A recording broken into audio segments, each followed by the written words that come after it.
I'm last, which means I am standing between you and drinks. More importantly, you are standing between me and drinks.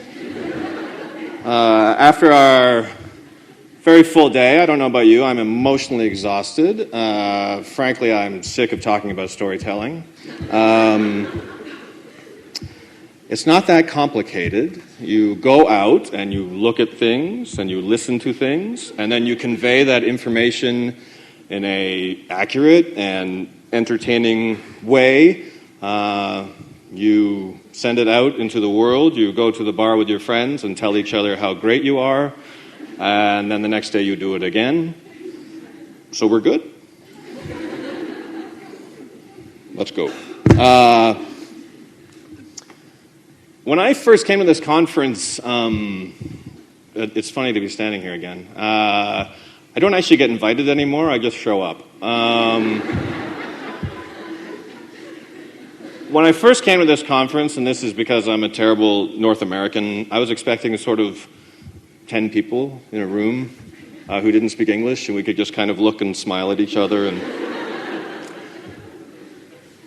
And I remember Jackie talking, and I was sitting in this room full of people, and Jackie was talking, and I had this moment where I went, oh no, I am woefully underprepared. Yet again, I'm woefully underprepared. I don't like speaking very much. You'll notice that I'm constantly gripping the podium. I don't know why I do this, except there's something about this conference that I just love. And when the first time I came here, and I was standing up here totally nervous, the advice you're always given is to imagine everybody naked. But then I got to know some of you, and it got kind of weird. I was feeling like I shouldn't do that anymore. And what I did that first speech is I sort of bounced around the room looking for happy faces, and I would kind of lock into the smiling face. And that first year, it was Andrea, who just gave me a very kind introduction. And what's funny about that moment is I was so grateful to her, because occasionally I would go off to another face, and it would be an angry Romanian man. And I would kind of go back to Andrea, and I needed her as like this anchor. And afterwards, I was like, I want to go say thank you to Andrea. I didn't know she was Andrea. She was a smiling woman in the audience. And when you get to be a man of a certain age, you look like me, say, if you go up to like a beautiful young woman in a hotel lobby, you're immediately like a creep. So I had this fear that other people would look at me and go, oh, that's the pervert from Canada trying to pick up nice Andrea. What I didn't know is I was standing here going, I should say thank you, but I can't. Andrea was, as she told me later, was, I believe, in the bathroom, inhaling from a plastic paper bag, trying to get up the courage to come talk to me. And it might have been that we both didn't say anything to each other, and I always think about like what we would have lost. I don't remember now who went up to who. I went up to you.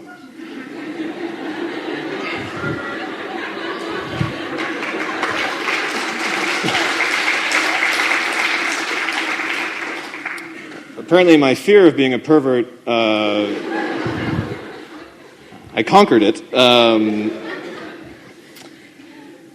But I do think about like what a tragedy it would have been if we didn't say anything to each other, if our fear had sort of overwhelmed the moment. And so when I think about what I love about this conference, it's not just the hospitality we receive or how, frankly, ego stroking this week is for me. It's honestly, it gets me through the whole year of the shit I take. It's not just that we're in this room with a bunch of like-minded hearts, that we all sort of agree on certain things that make us feel probably less alone. But it's that this is the place where you can ask the questions you want to ask. And you can say the things that you want to say.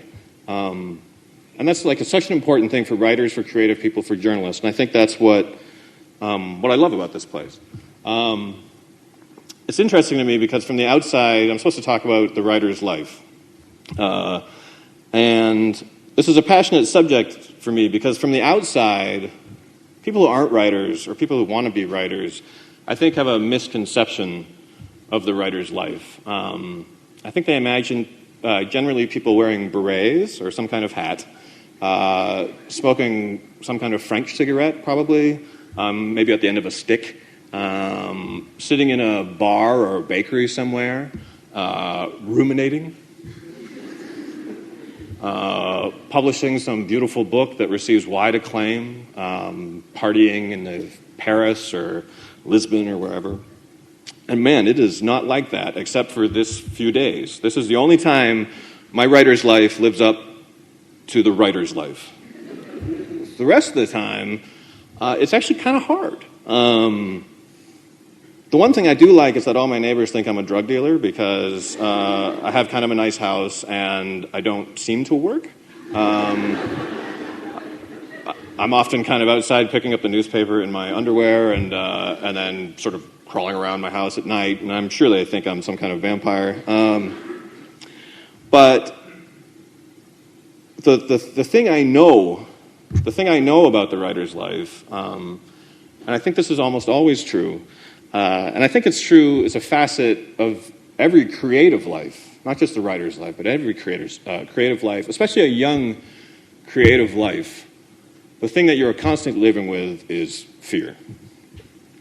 It is always there. This business, in some ways, the exercise of writing is almost designed to make you petrified. Let's start with the uncertainty of the life. I'm sure all of you have a parent who is worried sick because you have decided you want to be creative. They want you to be a doctor or a pilot or a lawyer, or if you want to be creative, maybe something like an architect. They do not want you to be a writer or an actor or a painter. All of those lives have doubt built into them. You have no guarantees of anything. And that is a very scary existence in a lot of ways. I look at my friends who live much more conventional, I guess would be the word, or wholesome lives. They have pensions. They're going to have pensions. Like money is just going to keep falling from the sky for the rest of their lives. They have very stable marriages. Their children know their names, which is nice. And I don't have any of that. There's also, the scariness of the reporting. Knocking on the door of a family who lost a child. Going to a war zone. Asking a question that's a bit hard. Knocking or making phone calls to people who don't want to talk to you. All of that is sort of a constant anxiety. There's the anxiety of even finding a story in the first place. Running out of ideas. Will I ever find another good story? If you are a loyal reader of me, you will notice I have done shit all for about 11 months, and it's causing me great stress. It has not been a good writing year for me. There is the writing itself as well. I remember as a young person sitting down and always being petrified that I was writing something that would be terrible, that people would make fun of, that people wouldn't read in the first place. What's worse, not being read or being read by people who then tell you suck? Not making money for my writing. You're putting something out into the universe that's important to you, that you've put a lot of time and a lot of work into, and then you're kind of sending it out and hoping people don't shit all over it. And you have no control. This is something for a control freak like me, the thing I've never gotten used to is that idea that I can write, I have control over those sentences. And then it's kind of gone a little bit. And it's a very strange sensation to say, here's this thing I care deeply about, go out into the world like a child, and then they either do nothing or people say nice things, and you can't do anything about it. It's a constant source of anxiety for me. And then, of course, built into that is the criticism that is pretty much a permanent part of your existence, from editors or from people who think you shouldn't be a writer or creative. people who don't like what you're doing. There's all sorts of new and wonderful ways for people to tell you suck. Twitter is a fantastic way to shrink your ego down to a very small size. Facebook, boy, those comments, they do wonders for me and my various neuroses. We live in an amazing world where so many miracles. I can fly here very quickly, and I can also be completely destroyed in a 10-minute span. It's fantastic. No, it's actually really hard. Fear is this undercurrent that kind of runs through everything you do as a creative person. It's like electricity. One of the things I like to do when I have to go last is I rely on the wisdom of the people who talk before me, and I like to steal little things from them. Because it's very important, I think, as a writer to acknowledge, or to at least get really good at being a thief, a good thief, a subtle thief. We call it honoring people. I'm paying tribute, an homage, if you will. But I was struck today by how many people talked about fear. Jackie talked about listening through her closet wall, just trying to decide whether her dad was a mean drunk that night. Or the time in her tent in Africa when she was covering famine and she wasn't sure if she was up to the task. I was scared to death. That's a quote from Jackie this morning. Kelly. Now, I'm not emotionally prepared, really, to talk about Kelly's presentation. I'm really sorry I don't have pictures of babies, because that really made it. Boy, that was a very strong way to start my day. Luckily, Kelly is very good at just taking you to the edge of complete despair and then showing a picture of a baby in a dog coat, and then you kind of go back up. It's amazing. Quotes from Kelly this morning. I was terrified of my daughter and all the things I was screwing up. There were too many stress hormones, too much fear. She had a doctor called the Terror Doc. About her story, she said, I'm so scared of being a cliche. I was really scared of writing about Tracy. Jonah talked about the anchorlessness of a world without myths. He introduced us to Sad Edna. Where's Jonah? Sad Edna? Was it Sad Edna? Sad Edna. I like to be accurate in my reporting. That was just, you just witnessed fact-checking. Sad Edna and her halitosis, inadequacy marketing, this constant barrage of things that are made to make you feel bad. Amy gave us a delightful talk where I learned that I've been tweeting all wrong for the past 4 years of my life. She informed me that no one is going to read anything I ever write. The quote I wrote down was, homepage visits are declining. That sentence leaves no wiggle room. There's no out from that. That is just bad. Yet more fear. Wendy, it's hard to wander from the path of intro to Nutgraph because then you're in the wilderness. She's talking about that process of writing and letting go of the conventions of writing. She talked about the much more scary unknown. What the hell is a story? She talked about at the very end of her piece that idea that you're about to start a new project and how it's the most wonderful feeling in the world, but also terrifying. And Lisa, you don't have a story until you find a story, and that sentence for me is, wow, that's really hard to take in. One of the John Smiths, I have 18 productive years left, or do I? Things have to go perfect, and we know in this world they don't.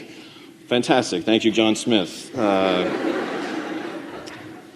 So it's this constant theme of life, is this fear. And luckily, because our lovely and talented speakers today are kind and considerate people, perhaps unconsciously or subconsciously, they also gave us the antidotes to fear. They gave us the countermeasures, which was nice, I thought.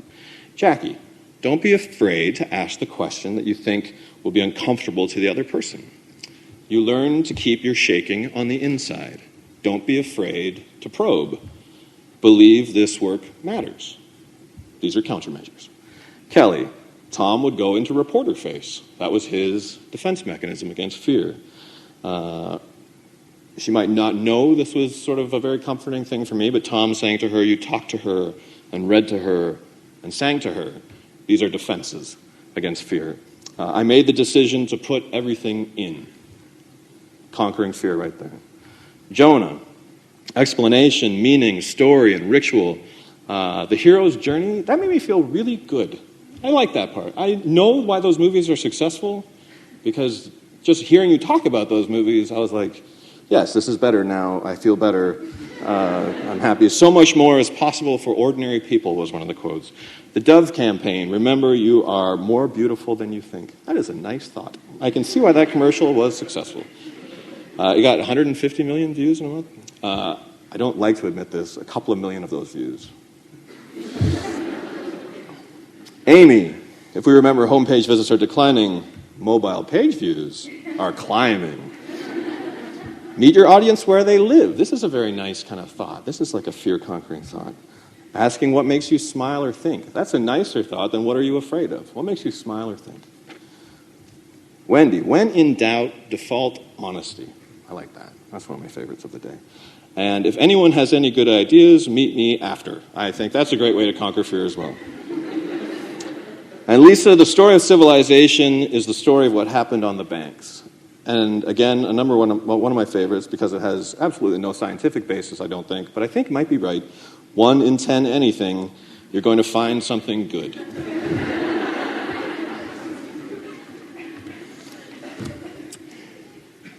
Here's how I think you fight fear. I write about space a lot, and I used this yesterday at the bank. I gave a talk at the bank, so sorry for those of you who were there yesterday. I'm going to repeat a quote. And by the way, bankers, a very honest and direct group of people. Afterwards, one of them came up to me who had seen me last year, and he said, "Oh, you have grown a beard." And I said, "Yes, I've grown a beard." And he said, "And you have also gotten fatter." Thank you, my Romanian friend.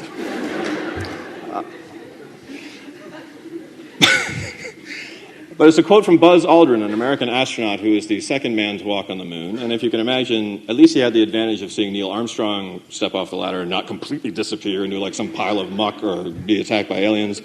But can you imagine just for a moment, getting into a little can? If you look at that capsule, it's held together by screws, like ordinary hardware store screws. And they went to the moon. And then they stood on the moon. And then they got back from the moon. I mean, it is like, I understand why people think that is fake. Because I'm like, I don't know how anyone has the sack to even think about doing that. Someone asked Buzz Aldrin, how do you get to be brave? And his answer is one of my favorite, and I hope this translates well, but in English this is a lovely combination of syllables. It's the gradual accumulation of discipline. You kind of go step by step. You don't go, I'm going to the moon. You take step by step. First you go in the pool, then you go in the centrifuge, then you go, and you build up this resistance to fear. For creative types, very few of us will be astronauts, I suspect. For creative types, those pools and test capsules and all that kind of stuff, for me, it's the chair. I like to think we are astronauts of the chair.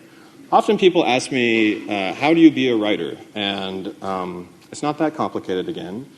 You sit in the fucking chair and you type words onto a thing, and that is writing. I wrote a story recently, and I had a kid email me, and he said, I saw the same thing in August, and I was thinking about writing about it. And I was like, I'm really glad you just thought about it and didn't actually do it, because then you didn't write, you thought about writing, and that's not really useful. For some people, the chair is like this source of terror on its own, that they look at it as this painful place they've got to go to get this job done.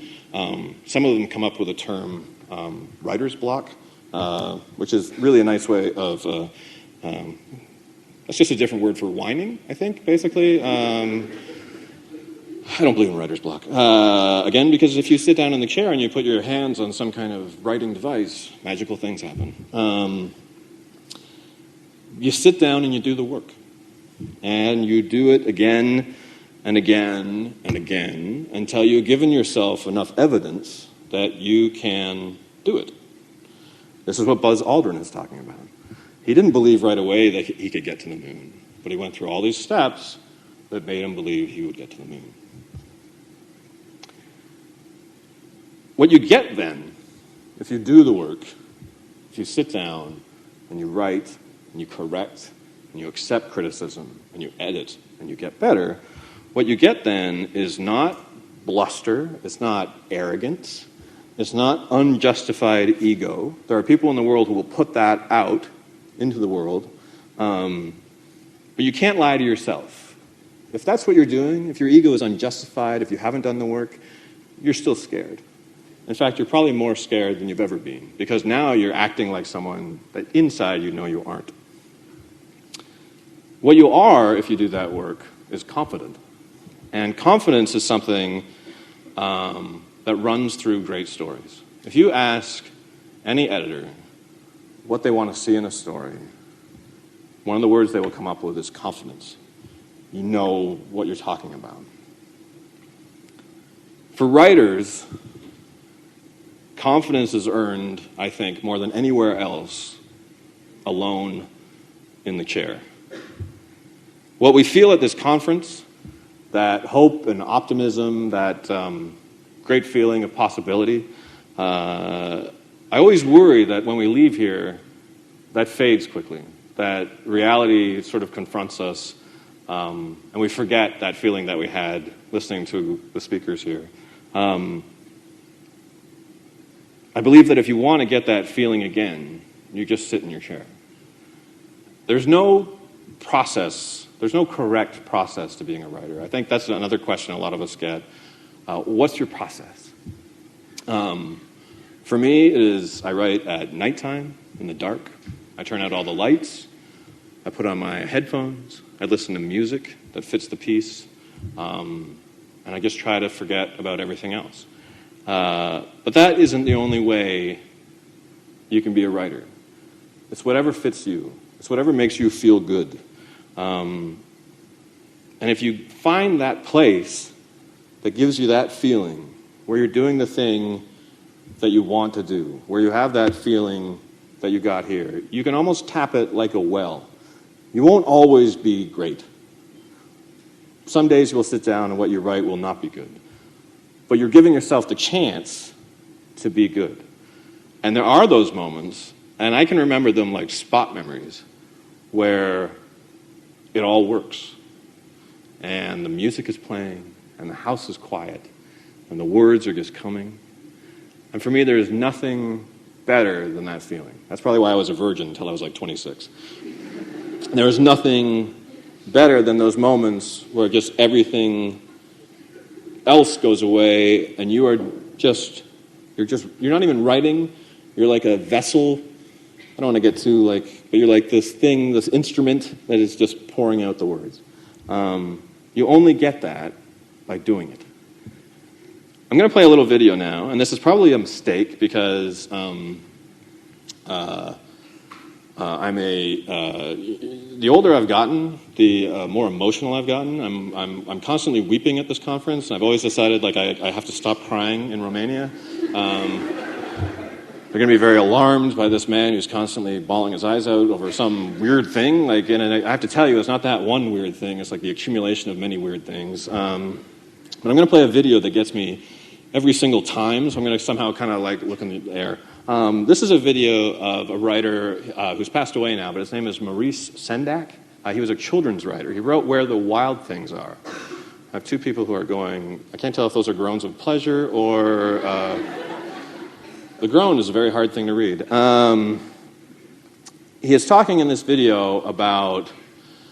He has just been asked the question... He raises the idea, why bother being born? Which is a fairly heavy question, and I know we've had some heavy moments today, but this video for me is just this perfect elucidation of life and the writer's life in particular.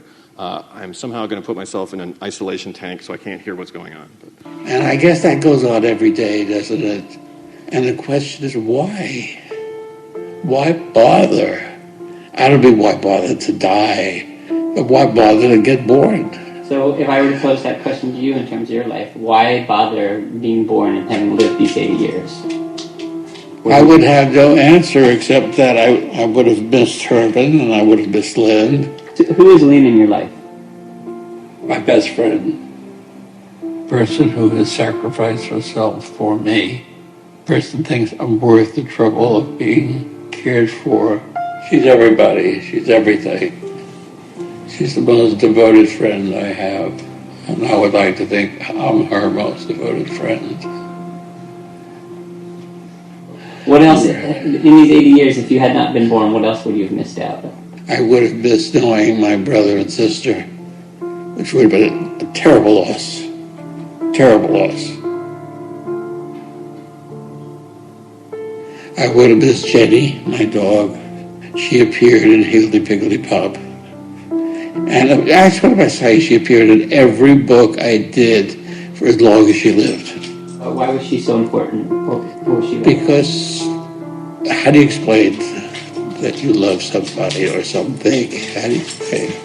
She was my companion for like 13 years. And I can still see her from the back. And then she died on Fire Island. And I would have missed Eugene.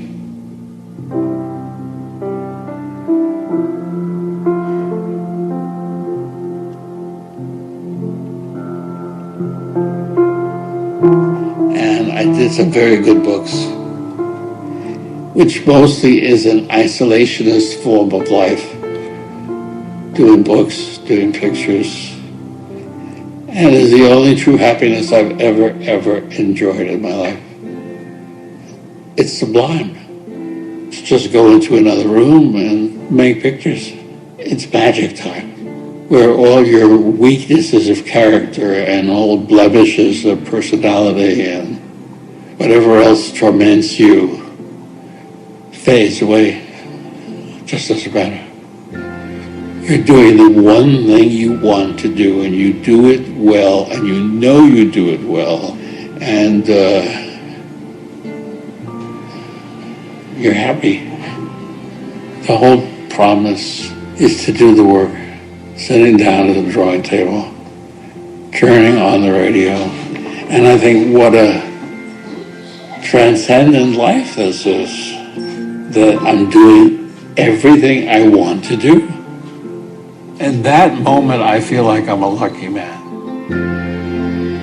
I'm trying very hard to concentrate on what is here, what I can see, what I can smell, what I can feel, making that the important business of life. Just looking out the window, the colors that I see, reading Charles Dickens at night for an hour, little rituals I have of listening to Mozart. I'm learning how not to take myself so seriously.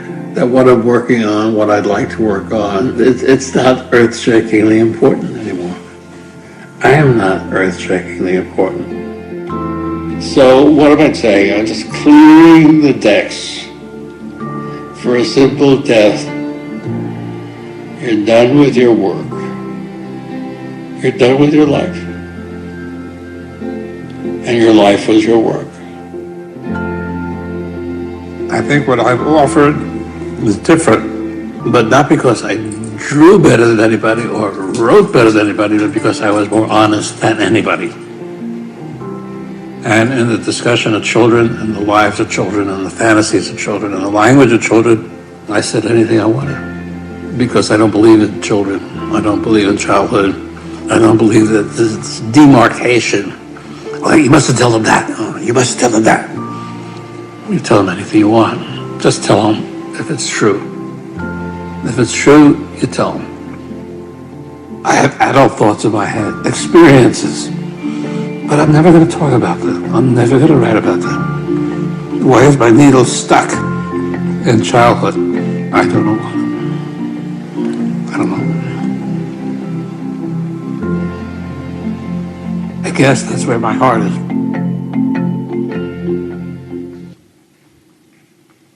That video is made by Spike Jones. And for me, that's just a perfect edited, it's just a perfect, beautiful little thing. It has about 2,000 views on YouTube. Katy Perry's tits have like 200 million. And those are the moments when I wonder what the fuck is wrong with people. But for me, I believe in, I don't know what you would call them, saints. I believe in having people who guide you. what I love about that video is it's like this capturing of a fearless man. He's not even scared of death. And I admire that so much. Holy shit, I promised I wouldn't do this. Quick boob joke. I asked myself how he became fearless. And I think that comes with time. You get older and you don't give a shit what anybody thinks of you. He knows he's good. He knows that he wrote good books. He knows that he's capable of beautiful things. He knows that if you're right, that no one can touch you, which I think is important. That idea that truth saves you from everything else. But I think he's mostly fearless because what he was talking about at the end of that being stuck in childhood. I think he's fearless because he never forgot who he was when he was a boy. Think back to who you were as a little kid.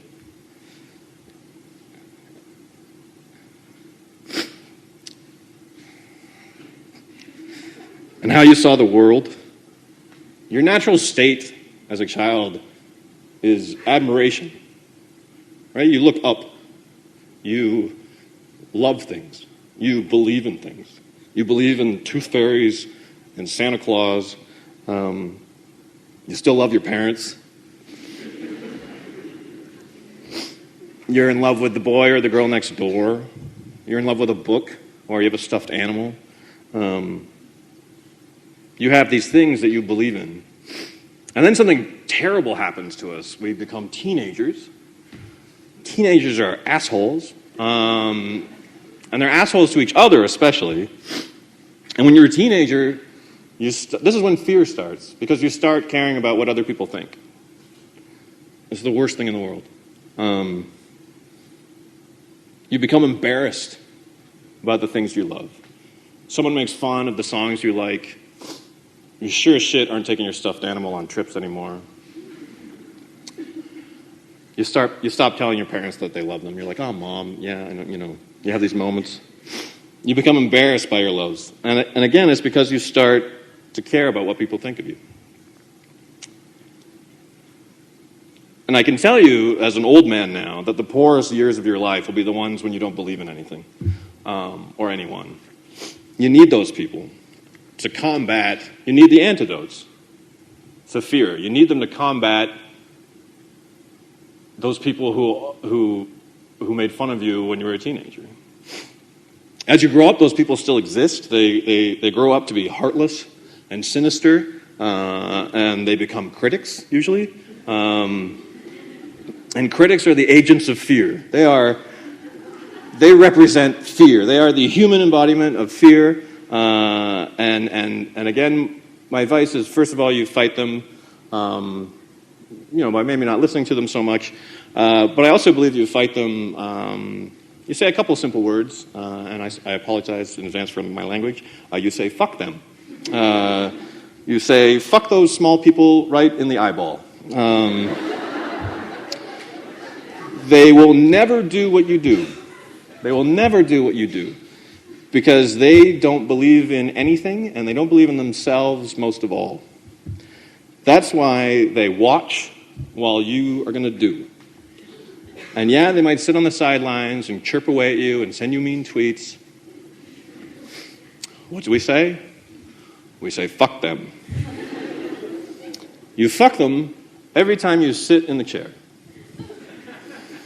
and say the thing that you want to say. You put on your headphones, you're sitting by yourself in the dark, and you don't hear them anymore. And this is about more than the writer's life. This is, not to get too, I don't want to make it out like I've discovered the secret of life, although I will tell you I've discovered the secret of life. I can wish for you all sorts of things. That you get the job that you want, that you meet the man or the woman of your dreams, or the men and the women of your dreams, depending on your polyamorous, that you grow up to be rich and healthy and happy, or I can wish for you the one thing that takes care of everything else, that one day you will not be afraid. You sit in your chair and you earn your fearlessness, and you don't be afraid. Don't be afraid. Don't be afraid. Thank you.